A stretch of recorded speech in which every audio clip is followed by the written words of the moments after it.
Nos acompaña el señor vicepresidente de la Asamblea Nacional, el asambleísta Darwin Pereira, con quien vamos a conversar acá en el estudio directamente. Señor vicepresidente, ¿cómo está? Muy buenos días. Qué gusto Gracias. estar acá. Me dice que no estuvo en las fiestas de Quito.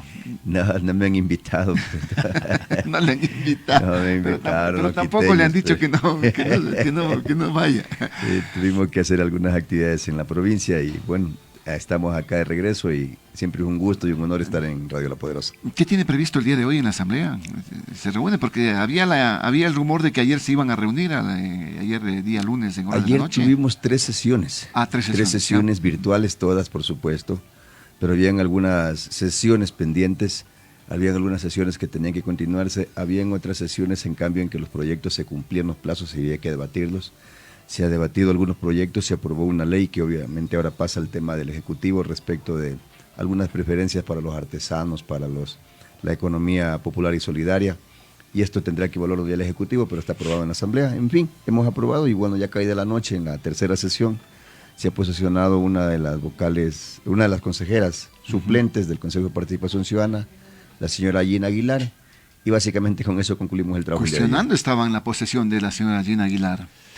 Sí, que no ha sido una posesión como debería ser, no sé, ¿qué se esperaba de esa posesión? No sé qué esperaban, porque la posesión el resto, ¿por qué no sé? Es un acto meramente formal, ¿no? Una cosa que es importante aclarar también al país, nosotros no posesionamos titulares, nosotros posesionamos para que ellos tengan una credencial con la cual ir ya a posesionarse como titulares en el Consejo de Participación Ciudadana, pero ahí respetamos como el que más la ley. Se pueden posesionar como titulares solo aquellos que sigan en la prelación de votación, ¿sí? Quienes sigan en el orden de votación. Ese derecho no se lo puede quitar nadie, ni la Asamblea Nacional, ni el presidente, ni nadie. Sin embargo, si no están posesionados ante la Asamblea como suplentes, no pueden ir a posesionarse allá por mucho que tengan una votación, ¿no? Eso es lo único que hacemos nosotros, dejarlos, como quien dice, ponerlos en el banco de elegibles, pero ya será... ¿Cuántos están posesionados hasta el momento? Hasta el momento 4, pero nos preocupa mucho porque está faltando en este momento un hombre, ¿no? En este momento es el doctor Figueroa, que sería, ¿no? Claro. Ayer se ha convocado al resto porque también se dice de que no solamente van a ser en los próximos días los 4 los que van a faltar. Entendemos que algunos están para la reelección y ellos van a tener que pedir licencia. Claro. Y el momento que pedir licencia tiene que posesionarse un suplente. Si ese suplente no está posesionado ante la Asamblea Nacional, no va a poder asumir como principal. De hecho, es un reclamo que ha tenido el doctor Figueroa, que las anteriores asambleas no lo quisieron posesionar como suplente y él no ha podido actuar en ninguna sesión como titular momentáneamente porque no consta con esa credencial que les entregamos al momento que lo posesionamos. Solo esa aclaración, porque mucha gente podría pensar que porque ya los posesionamos, ellos van a ir a posesionarse en el Consejo y eso no es así. Bueno, pero hay algunos que no quieren posesionarse. Pues, el propio doctor Figueroa y otra suplente, la señora Palacios, me parece. El único que ha dado una explicación, que mientras no se solvente el tema de el único que ha dado una explicación, yo diría lógica quizás, ha sido el doctor Figueroa, porque ha dicho que el día que lo convocamos él tenía una operación, tenía un tema médico, porque es médico, o sea, tenía que atender a algunos pacientes, pero ha pedido que se lo posesione otro día. Estamos esperando que nos indique qué día, porque hay una predisposición del presidente Virgilio Saquicela de posesionarlo el día que él nos indique, obviamente en cuanto y también pueda cuadrarse con la agenda de la Asamblea, ¿no? Claro. Ahora, ¿qué es lo que está pasando? Igualmente este fin de semana circuló en redes sociales fundamentalmente un manifiesto, un comunicado de la Asamblea Nacional en la que tiene firma de la suya y firma de otros representantes de otros bloques, del CALD inclusive, del Partido Social Cristiano, de algo de Pachacuti, respecto a la situación de no posesionar a autoridades que sean designadas en este momento por el Consejo de Participación, por el señor Ulloa, consejero destituido que volvió por una acción judicial de protección, ¿no? de un juez de la Concordia. Claro. ¿Qué es lo que está pasando al respecto? Entonces estamos en una disputa de poderes, la Asamblea o el Consejo de Participación, y por ende el gobierno, ¿no?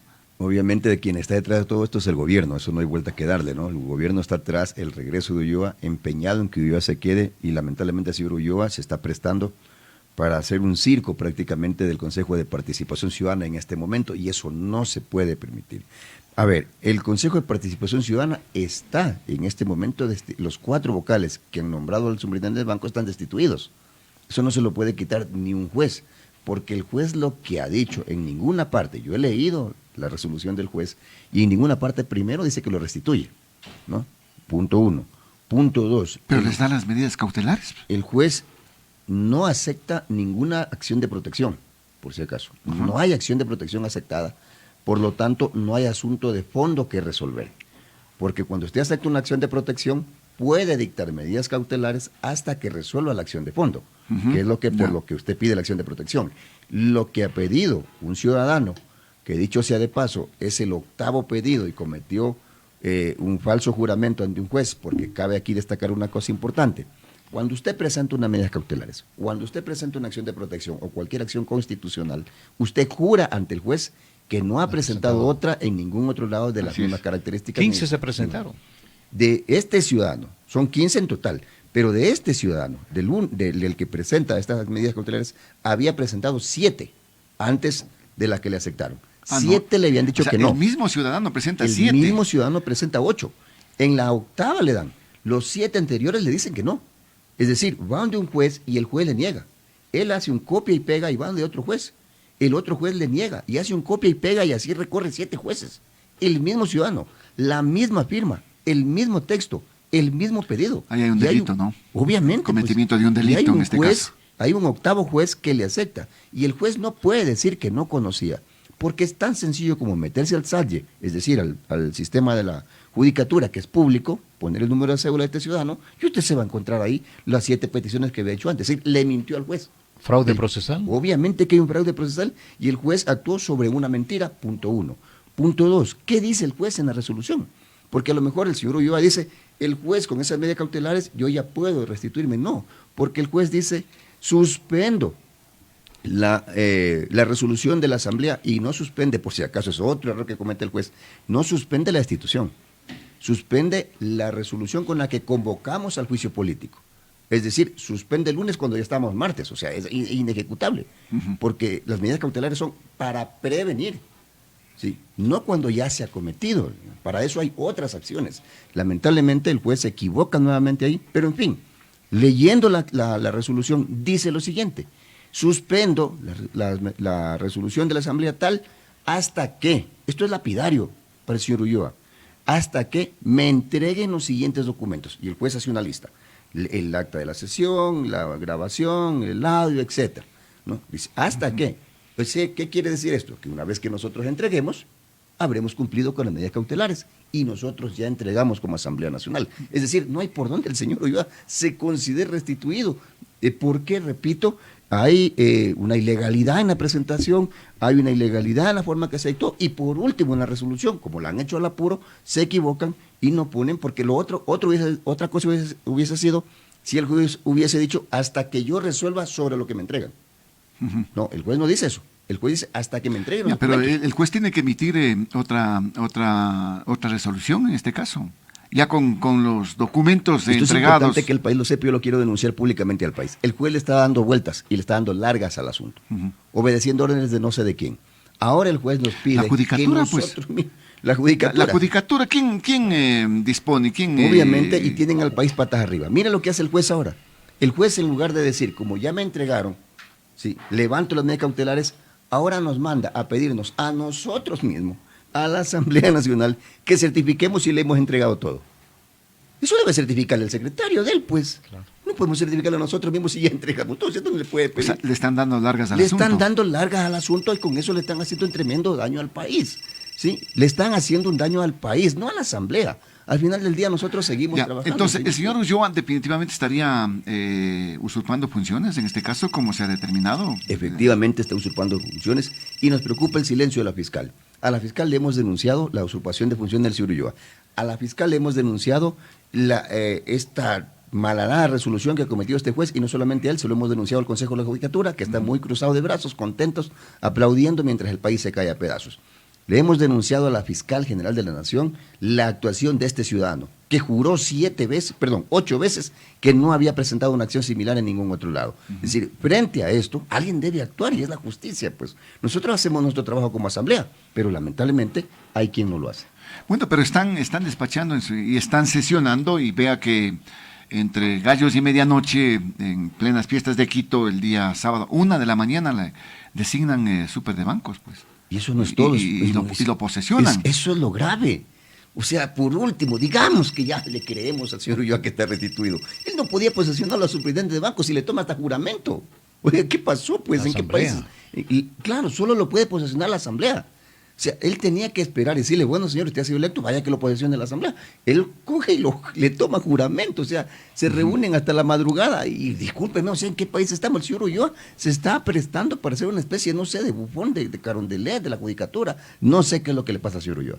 ¿No le correspondía posesionarle? No puede el Consejo de la como presidente de la posesionar. digamos, del Consejo. No pueden, ellos solo pueden seleccionar hasta ahí. Y luego, con esa selección, llegan a la Asamblea, porque ellos notifican a la Asamblea y la Asamblea lo posesiona. Eso dice la ley. Y ahora la Asamblea se ha pronunciado de que no lo va a posesionar tampoco. No podemos posesionarlo porque ha sido electo por quienes no son consejeros. A él lo debieron elegido los consejeros. Y lamentablemente el señor Ulloa no permite que sesionen los consejeros que en este momento deben asumir sus roles, sus cargos. Y en consecuencia, están torpedeando la institucionalidad del país. Ya mismo van a tener que salir también a campaña, tanto el señor Ulloa, que entiendo está para la reelección, con otras personas, y no sé qué piensan hacer con el Consejo de Participación Ciudadana. ¿Será por eso que también están apurados queriendo elegir entre gallos y medianoche autoridades cuando tuvieron desde febrero para elegirlas y no las eligieron? A ver, hay una inquietud en el 2546-108, 2546-108 y el 255-4090 está habilitado. Buenos días, lo escuchamos. Muchísimas gracias, Osvaldo. Buenos días, un abrazo. Una buena semana al equipo periodístico, a Gustavo en Radio La Poderosa. Buenos días, gracias. Al señor asambleísta invitado, con todo respeto. Buenos días. Un cordial saludo. Bueno. Señor asambleísta, usted está hablando pues maravillosamente. Soy una de las personas que desde hace muchos años, desde hace más de 14 años, pidió al menos en la radio que desaparezca esta institución que fue creada por una persona que usted bien conoce, que ni merece ser mencionada en la radio, para hacer sus truquinielas y poder gobernar. Y me apuro un poquito por el tiempo, Osvaldo. Al señor asambleísta dice que lo del señor Ulloa está mal actuado, que lo del juez está mal actuado. Todos los jueces aquí están haciendo con la ley en el país, sacan presos mal calificados, etcétera, etcétera, etcétera. El señor Saquicela, usted mismo, señor asambleísta, con mucho respeto, cuando estaba la señora Yori, ahí sí valían las actuaciones de los jueces o no valían las actuaciones de los jueces. Señor asambleísta, y una cosa final para no alargarme por el tiempo de la radio. Yo le quisiera dejar una pregunta a usted y que la ciudadanía juzgue. La Asamblea cogió a 4 personas, como digo, bajo mi criterio de que esa institución debe desaparecer, y dijo, estas 4 de los 7, estos 4 se me van porque se me van. Y los tres son santos, las 3 personas que quedaron. Entonces no es justo lo que está haciendo la Asamblea ecuatoriana. Tal vez lo del señor Ulloa también es injusto, pero tiene que caminar esa institución. Muchísimas gracias, Pablo. Gracias también por la participación, Carlos, nuestro compañero periodista. A ver, señor vicepresidente. Gracias por la pregunta y qué interesante, porque coincido con el señor que hace la pregunta en que hay personas a las que ya no debemos ni nombrarlas por todo el daño que le causaron a este país. En ese contexto, mire, yo también coincido que a lo mejor el Consejo de Participación Ciudadana no es lo que ha solucionado el problema. Pero también yo creo que los ecuatorianos debemos un poco entender de que no es bueno ni lo que tenemos ni lo que hubo antes de eso. Uh-huh.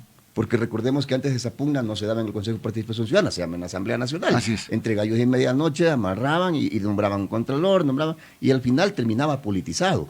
Yo he sido siempre de un criterio. Debemos alejar lo más posible de las manos de los políticos la nominación de autoridades. Hacia allá es donde debemos apuntar. Pero el Consejo era el ente que de pronto... dice, pues, Consejo de Participación Ciudadana, entonces... Creímos que habíamos evolucionado que y que ya no iba a pasar eso de ahí, ¿no? Y lamentablemente el Consejo terminó repitiendo los mismos errores del pasado. Yo creo que deberíamos pensar en otra fórmula y no en regresar a lo que hacemos también en el pasado, que eran prácticamente los mismos errores. Estas pugnas que ahora vemos en el Consejo de Participación Ciudadana, si las sacamos de ahí y las traemos a la Asamblea Nacional. Y mire, yo podría estar dándome con una piedra en el pie, porque a lo mejor yo también voy a ser parte de la nominación, pero yo creo que cuando uno es un político serio, no puede permitir eso. No servía. Lo que había en el pasado no sirve. Lo que hay actualmente, tenemos que trabajar, tenemos que llegar a un acuerdo nacional por algo que evolucione. El cuestionamiento es: ¿por qué no les enjuiciaron a los 7, como se pretendía? Por una parte, y enjuiciaron solamente a los 4 por incumplimiento de funciones. Por incumplimiento de funciones, efectivamente. A ver, ahí hay una responsabilidad que la debe asumir la Comisión de Fiscalización.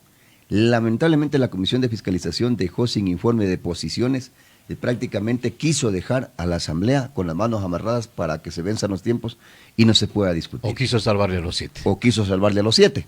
Sí, habrá que ya preguntarle a la Comisión de Fiscalización por qué no entregó los informes. Nos quedamos sin informes en el Pleno.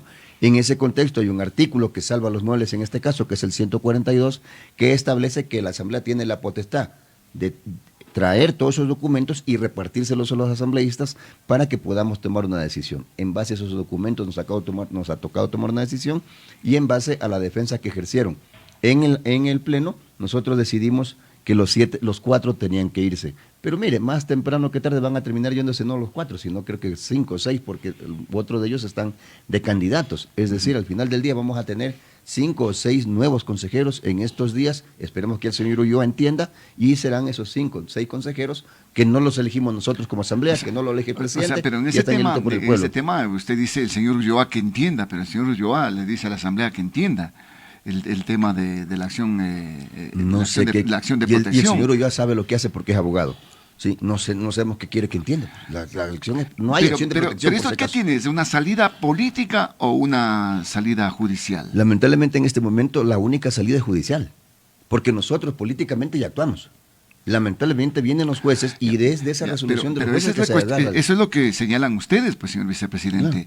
Claro. Están destituidos, no han sido restituidos, no se interpreta bien el tema del contexto de la resolución del juez, pero el gobierno les reconoce, pues. Lamentablemente el gobierno mete las manos. Les está dando el aval prácticamente. Lamentablemente el gobierno es el responsable directo. Quien está detrás de todo esto es el gobierno, porque es a través del gobierno que lo reconoce el señor Ulloa, supuestamente, aunque esa no es la potestad del gobierno.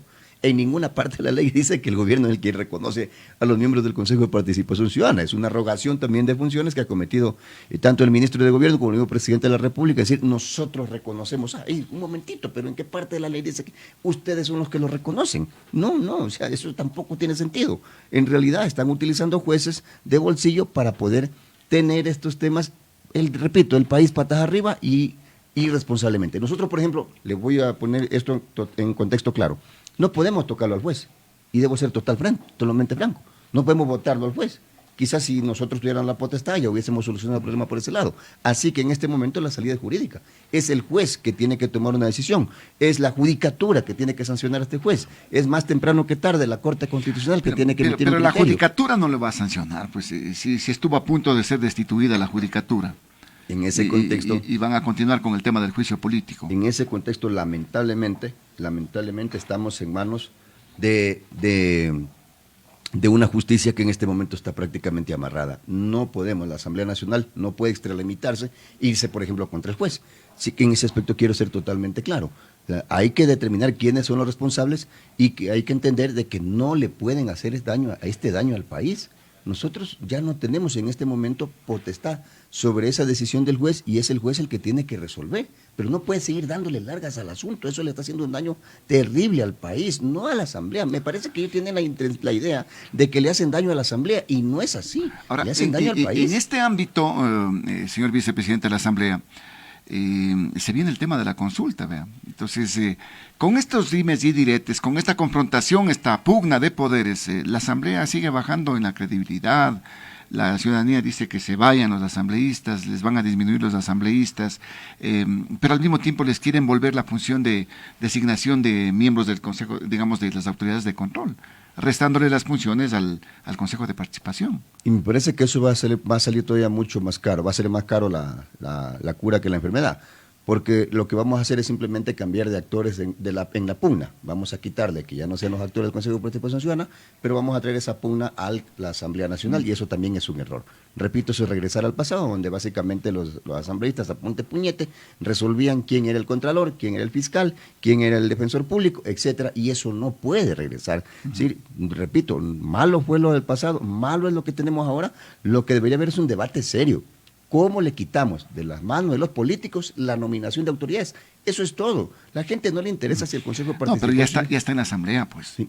En este digamos momento, en la consulta, ya está en la consulta. ya está en la caso. consulta, pero me parece que ese es un error. Es un craso error, le van a hacer un daño a la institucionalidad del país, porque estas pugnas que hoy vemos se van a volver a repetir en la Asamblea.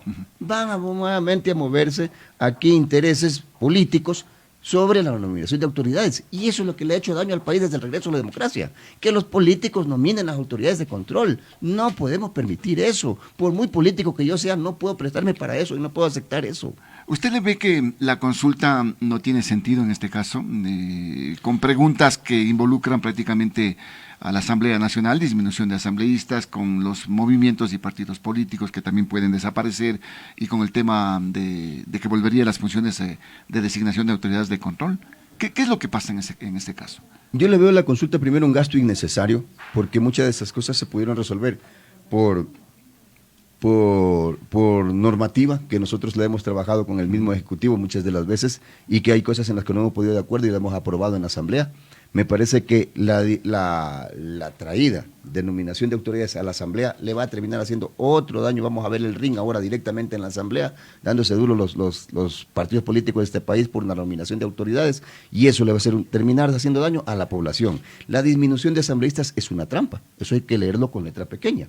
Lo que están pretendiendo aquí es dejar sin asambleístas a las provincias pequeñas, y yo vengo de una provincia pequeña, ¿sí?, para pasárselo a las provincias grandes, y no necesariamente a las provincias, sino a los centrales del poder que están en las provincias grandes, porque lo que dice el anexo, y que es la letra chica, que hay que leerla con mucha atención, dice que aumentarán los asambleístas nacionales. Eso dice la letra chica. ¿Quién pone los asambleístas nacionales? Los candidatos presidenciales, que son generalmente los que vienen de los centros de poder que están en el país, y es en el centro del país, y eso no podemos permitir, porque básicamente lo que me están diciendo ahora es: quítenle asambleístas a Carchi, quítenle asambleístas a Zamora, quítenle asambleístas al Oriente, y démosela a los partidos políticos que tienen el control del poder en las centrales políticas del país.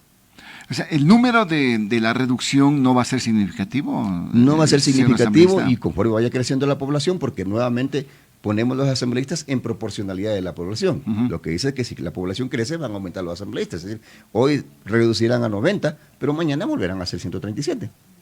¿Usted le ve entonces que no tiene sentido? Yo veo una consulta inoficiosa. Ante ello, ¿cuál es la actitud que van a tener sectores políticos como el suyo, por ejemplo? Nosotros, básicamente hay un criterio mayoritario en Pachacuti, que esta consulta no le sirve al país, por lo tanto estaríamos en contra de esta consulta, porque no resolvemos los problemas más esenciales del país. En la consulta no se habla qué vamos a hacer con la salud del país, por ejemplo. En la consulta no se habla qué vamos a hacer con el sistema educativo. Nosotros necesitamos transformar el sistema educativo, si no, no vamos a salir de la crisis en la que nos envolvemos. Esto es esencial. Todos los países que tuvieron una crisis y que se desarrollaron en un periodo de 30, de 40 años, transformaron la educación. Fue lo primerito que hicieron. De eso no estamos debatiendo. Oiga, el debate sobre si reducimos o no a los asambleístas no es el debate correcto, porque el debate no va sobre la cantidad, va sobre la calidad. ¿De qué sacamos que sean 137 y mañana sean 90? Déjenme darle un dato que a lo mejor no le guste a mis colegas asambleístas. El 95% de asambleístas que dan sus discursos en asamblea los leen. Sí. Los leen. Y los leen mal. Sí. Y por último, Allí está el despropósito, Claro, allí está la la calidad. ciudadanía. ¿Qué sacamos de tener 137 que lean a pasar a 90 que lean? El problema no está en la cantidad, el problema está en la calidad. Yo estuve hace unas pocas semanas en España, solo para darle un dato interesante, en un municipio, que allá tienen un nombre muy interesante, en un municipio de 120,000 habitantes, habían 27 concejales. 27 concejales. Mi cantón, del que yo vengo, Machala, tiene 240,000 votantes y tiene 11 concejales. Es decir, no necesariamente el problema está en la cantidad, sino en la calidad. En la calidad y en la propuesta. Porque mucho se habla del tema de los intereses, ¿no? Cada uno, cada movimiento, cada representante va por sus intereses, es lo que se ha evidenciado siempre en el ámbito político. Pero, oiga, hay algo más preocupante, señor vicepresidente, que tiene que ver con lo que el propio presidente de la República dice. A propósito de las seccionales, vamos a elegir narcopolíticos. Mire, ¿Qué se puede señalar al respecto? Pero es un tema, la narcopolítica ahora. Pero este es un tema que también le ha hecho daño al debate político del país. Necesitamos instaurar un debate político serio. Si no, esto no es querer al país, esto no es hacer patria, esto no es ser patriota. No podemos seguir lanzando acusaciones al aire, solo para el show, solo para que la gente hable sobre lo que yo dije. No, diga pues dónde están. Señálelos cuáles son, pues. Si él tiene toda la información, pues. Si yo no tengo la información, no lo digo, pues. Si él tiene la información, dígalo. Él tiene la justicia en sus manos. ¿Quién no sabe que el presidente de la República tiene la judicatura bajo su control? ¿Por qué no los mete presos entonces? ¿Quién no sabe que el presidente maneja la Fiscalía General del Estado? Mete preso para los narcopolíticos, pero no salga con estas declaraciones así antojadizas que le hacen daño al país. Que yo no digo que sean mentira. Que pueden ser verdad, y que no lo pongo en tela de duda, que puede ser verdad, pero por el amor de Dios, pues, el presidente es el primer, es el comandante en jefe de las Fuerzas Armadas. ¿Hay incidencia del narcotráfico entonces en la política? Yo no dudo, sin embargo, como no tengo pruebas de aquello, no puedo decir, es una declaración extremadamente fuerte, extremadamente delicada. ¿Sí? Yo no puedo decir mañana, los periodistas son corruptos, ¿sí? Sin tener las pruebas, pues.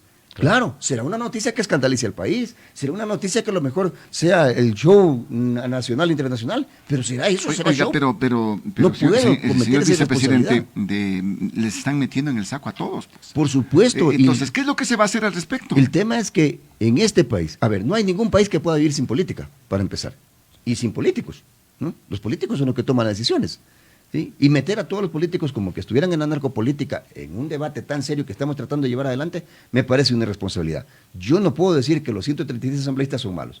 Ahí yo he visto compañeros que debaten, que opinan, que presentan proyectos, que fiscalizan, y también he visto otros que no hacen nada. Pero no puedo decir, por esos que no hacen nada, todos son malos.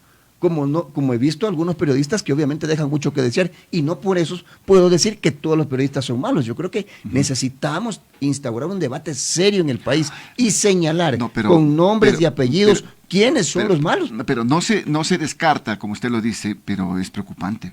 Es preocupante. Los tentáculos del narcotráfico pero a ver, ¿qué hacemos? Ya están en entes de seguridad, yo le pregunto una cosa, ¿qué hacemos con la preocupación? Pues, si no hacemos nada. Tenemos que señalarlos para saber cuáles son, para que el pueblo mismo no los elija, pues. Dice, vamos a elegir alcaldes que estén relacionados con la narcopolítica. Eso es lo que ha hecho el presidente. ¿Sí? ¿Cuáles son? ¿Cuáles son? No es que la gente necesite saber cuáles son para no votar por ellos, pues. ¿Sí? Ya si la gente vota por narcopolíticos es otra cosa. Pero él dice, vamos a elegir alcaldes. Imagínense, lo está metiendo en el mismo saco a los más de 1000 candidatos a alcaldes que hay en el país. Y no podemos cometer esa irresponsabilidad. Hay que ser más serios en el debate. Señálelos. Están en Quito, están en Guayaquil, están en el Carchi, qué sé yo, ¿dónde están? Que nos diga dónde están, cuáles son. Si no, ¿para qué nos sirve eso? Extradición de la narcoasamblea. ¿Usted ha visto estos letreritos? Sí, he visto ahí. Pero lamentablemente, ¿por qué no están enjuiciados? ¿Por qué no están procesados? Repito, el presidente tiene el control de la justicia. Es el comandante en jefe de las Fuerzas Armadas. Puede decretar estado de excepción. Puede allanar la casa de los narcopolíticos, si es que los conoce, ¿sí? Y meterlos presos. Y no entiendo por qué dejarlo para el show. Yo lo que he visto es que con esto lo que quieren es ganarse unos puntos en el show, pero lamentablemente terminan desbaratando el debate político serio que debe haber en el país. Yo no puedo prestarme para eso. Si yo no sé, no hablo. Si yo tengo sospechas, me aseguro con documentos, y sobre esa base de documentos hablo. Caso contrario, le hacemos un daño al país porque nos dicen, hay narcopolíticos, ¿y dónde están? ¿Quiénes serán? Y entonces meten el mismo saco a todos y eso le hace un daño al país. La campaña electoral que se avecina, en febrero vamos a votar a las autoridades seccionales. ¿Esto servirá también para crear también una campaña de decirle no a la consulta, no al gobierno? Porque, digamos, prácticamente se va a convertir en un plebiscito. Siempre se le advirtió eso al presidente, que no podía mezclar las dos cosas. Era un error, es un craso error, porque si queremos ir a un debate sobre una consulta popular, o un debate serio, debimos haber separado las cosas. Lamentablemente se van a mezclar. Querramos o no, se van a mezclar las dos cosas y es posible que esta consulta esté condenada al fracaso desde ahora. Digan lo que digan los encuestadores del gobierno, esta consulta está condenada al fracaso porque mayoritariamente, al menos en la clase política, tiene un rechazo total. Han trabajado durísimo el gobierno en contratar gente para decirle a la gente lo beneficioso que es esta consulta. El presidente tiene todo un aparataje comunicacional contratado, pero está en el 12% de aceptación. O sea, apenas 2 puntos más arriba que la Asamblea. ¿Usted le ve que puede ser se puede transformar en un plebiscito de gestión, de aceptación, de calificación al gobierno? Finalmente la gente va a terminar votando por la aceptación que tiene con el gobierno y no por lo que en realidad dicen las preguntas, porque es muy difícil, y este es otro problema que tienen los políticos. Ponen la pregunta principal, pero le dicen lea el anexo. ¿Quién se va a dedicar a leer el anexo? Claro. ¿Quién se va a que le ponen un El anexo otro día con nos una decían cantidad? solamente de 2 preguntas relacionadas con el Consejo de Participación. Son 60 páginas. Entonces, imagínense, ¿cómo le Es podemos llamar a la... imposible. Es hasta una falta de consideración con el pueblo mandarlo a que lea. ¿Cómo voto yo el día que vaya a votar si me pongo a leer las 60 páginas? ¿Sí? O sea, necesitamos como 2 horas para cada voto. Eso es una locura, por favor. La ley de transformación digital, rápidamente por el tiempo, señor asambleísta, Sí. dice que tiene aceptación, eso hemos escuchado, ¿es verdad? A ver, la ley de transformación digital me parece interesante. Sí, me parece interesante. Yo no le veo hasta ahora aspectos negativos. Obviamente la tenemos que estudiar, pero me preocupa un tema que me parece muy delicado, la exoneración de impuestos. Se está hablando de exonerar impuestos a un sector de la sociedad y me parece que en el país tenemos prioridades. Yo no digo que no sea importante el sector audiovisual del país, pero me parece que más importante, y lo digo con mucho respeto por si acaso, es la agricultura. ¿Por qué no fuimos por esa exoneración de impuestos para la agricultura? ¿Por qué no fuimos por esa exoneración de impuestos para la educación? ¿Por qué no fuimos por esa exoneración de impuestos para los equipos médicos o qué sé yo? Sí, me parece que habían sectores más importantes que se le podía exonerar impuestos que empezar por los audiovisuales. Entonces ahí yo recurro a las palabras que decía mi finada abuelita: mijito, piensa mal y acertarás. Aquí pasa algo. Bueno, a ver, rapidito, con el tiempo, por favor, vamos a irnos con 2 criterios ciudadanos, si están amables, señor vicepresidente. Por El favor. 2546-108 y el 255-4090 está habilitado. Me están indicando que se ha incendiado un auto en la Simón Bolívar antes de llegar al portal Shopping en Carapungo y que el tránsito realmente se complicó. También se complicó en este sector. Rápidamente con el punto de vista, muy buenos días, lo escuchamos. Buenos días, señor Osvaldo Morocho. Sí, ¿cómo está? Sea puntual, por favor, Carlos. Buenos días. Gracias, señor Osvaldo Morocho. No, yo solamente quiero decir como ciudadano, lastimosamente el Ecuador tiene que estar muy atento para que no haya políticos mentirosos que estén diciendo que no voten por los narcopolíticos. Ellos tienen simplemente, mira, más claro, Guillermo Lazo ya no tiene apoyo. El 99.9% de ecuatorianos ya no queremos a Guillermo Lazo, esa es la verdad. Entonces, frente a eso, que deje de mentir. Gracias, señor Osvaldo Morocho. Bien, gracias también por su participación. Vamos con otra inquietud. Muy buenos días, lo escuchamos. Buenos días. Mi opinión ahora es realmente pedirle al señor asambleísta y también a los medios de comunicación que hagan una pequeña campaña indicándonos qué contienen las preguntas que hace el presidente, porque realmente, como dice el asambleísta, ¿cuántas hojas nos toca leer a las personas que sabemos más o menos leer? Póngale al campesino a leer, pues. No, ellos ya habían bien adiestrados. Discúlpenme, señor asambleísta, sean bien amaestrados de los políticos corruptos, que sí existe. No tengo papeles, pero existe. Gracias. Gracias también por su participación, señor asambleísta, para ir cerrando en estos temas. Sí, yo le agradezco, le agradezco a los ciudadanos, porque esa es la voz del pueblo, esa es la voz de Dios, ¿no? La gente no conoce las preguntas. Y es honesta la señora y la felicito cuando dice, ¿cómo nos vamos a poner a leer o cómo le vamos a pedir a un campesino que se ponga a leer 40, 50 hojas de anexos? O sea, es una locura, ¿no? Eso está traído de los cabellos. Me parece que debió haberse dado más tiempo el gobierno para ir a un debate. Repito, a este país le hace falta un debate político serio, ¿sí? Fuera de los shows, fuera de las cámaras, sentarnos y decir entre los políticos qué queremos para este Ecuador de los próximos 40 años, y eso no estamos haciendo. Pero esta consulta se va a anclar con el tema de la Asamblea. Vea, lo que tomando en cuenta el nivel de credibilidad. Lo que pretenden con la consulta sencillamente es lo siguiente, porque esta es la joya de la corona: hacerse de la nominación de las autoridades de control. Sí, eso es todo. ¿Sí? No les gusta que las nominen unos, quieren nominar a los otros. Esa ha sido la historia, lamentablemente, de este país. Yo quiero nominar al Contralor, yo quiero nominar al fiscal. Eso es lo que están diciendo los políticos. Y eso no podemos permitirle. Yo soy político y no puedo, yo soy un político, me considero un político serio. Y no quiero que los políticos le metan mano a la nominación de autoridades. En esta consulta popular, esa es la joya de la corona. Quieren llevarse la nominación de autoridades. Vicepresidente, muchísimas gracias por su presencia en esta mañana. A ustedes, muchísimas El señor gracias. asambleísta Darwin Pereira, vicepresidente de la Asamblea Nacional.